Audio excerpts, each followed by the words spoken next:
Physics class 12th का एक और इम्पॉर्टेंट टॉपिक है कन्वर्टिंग गैल्वेनोमीटर टू एमीटर। तो इस टॉपिक को करने से पहले यह जान लेना जरूरी है कि एमीटर किस टाइप की डिवाइस है, या फिर हम कह सकते हैं कि आइडियल एमीटर किसे कहते हैं। तो आइडियल एमीटर क्या होता है? आइडियल एमीटर होता है आपका विच हैज़ जीरो रेजिस्टेंस, जिसका रेजिस्टेंस जीरो हो। ठीक है, या कह सकते हैं कि एमीटर एक लो रेजिस्टेंस डिवाइस है। तो गैल्वेनोमीटर को अगर आपको एमीटर में चेंज करना है तो आपको गैल्वेनोमीटर की कॉइल का क्या करना पड़ेगा? रेजिस्टेंस डिक्रीज करना पड़ेगा। तो इसके लिए क्या करते हैं, अगर आप गैल्वेनोमीटर को एमीटर में कन्वर्ट करना चाहते हैं तो to convert galvanometer to ammeter a low resistance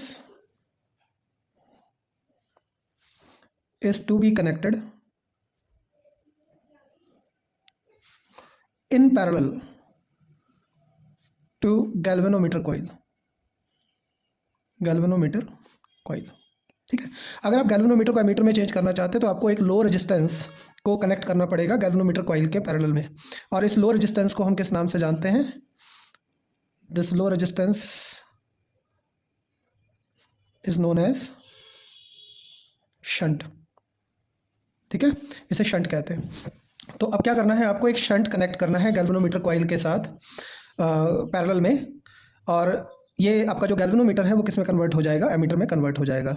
ठीक है, तो एमीटर क्या करता है? एमीटर करंट मेजर करता है। तो एमीटर को आप किसी भी सर्किट में कैसे कनेक्ट करते हैं? सीरीज में कनेक्ट करते हैं। ठीक है, तो ये एक वायर है जिसमें आई करंट फ्लो हो रहा है और इसमें आपको क्या करना है? एक गैल्वेनोमीटर लगाना है, यानी एक एमीटर कनेक्ट करना है। एमीटर कनेक्ट करना है इस करंट आई को मेजर करने के लिए। तो हम गैल्वेनोमीटर की कॉइल के साथ एक क्या करेंगे? एक शंट कनेक्ट कर देंगे पैरेलल में। गैल्वेनोमीटर का रेजिस्टेंस आपके पास जी है, शंट का रेजिस्टेंस आपके पास एस है। और ये जो आई करंट है इस पॉइंट पर आने के बाद दो पार्ट्स में डिवाइड हो जाएगा। एक पार्ट जो गैल्वेनोमीटर कॉइल से होकर जाएगा उसको हम कंसीडर कर लेते हैं आई जी, और जो पार्ट एस से होकर जाएगा उसको हम यहाँ पे ले लेते हैं आई माइनस आई जी। अब आप जानते हो कि दो रेजिस्टेंसेस अगर आपस में पैरेलल में कनेक्ट हो तो दोनों में जो पोटेंशियल डिफरेंस होता है वो सेम होता है। तो यहाँ पे लिख सकते हैं इसको देखने के लिए कि पोटेंशियल डिफरेंस बिटवीन या अक्रॉस, ऐसा लिख लेते हैं, across galvanometer coil is equal to potential difference across shunt.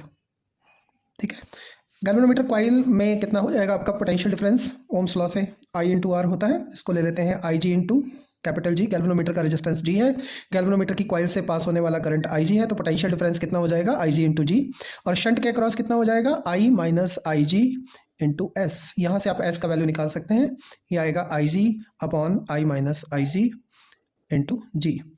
और कई बार ऐसा होता है, क्वेश्चन आता है कहता है नेट रेजिस्टेंस निकाल दो एमीटर का। तो एमीटर का नेट रेजिस्टेंस आप कैसे निकालोगे?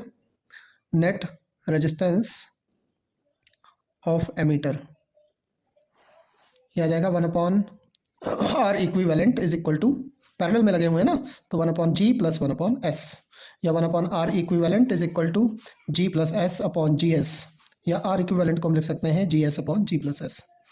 ओके, तो इसके न्यूमेरिकल्स भी देखने होते हैं, नेक्स्ट वीडियो में हम न्यूमेरिकल्स लेके आएंगे इसके। Thank you.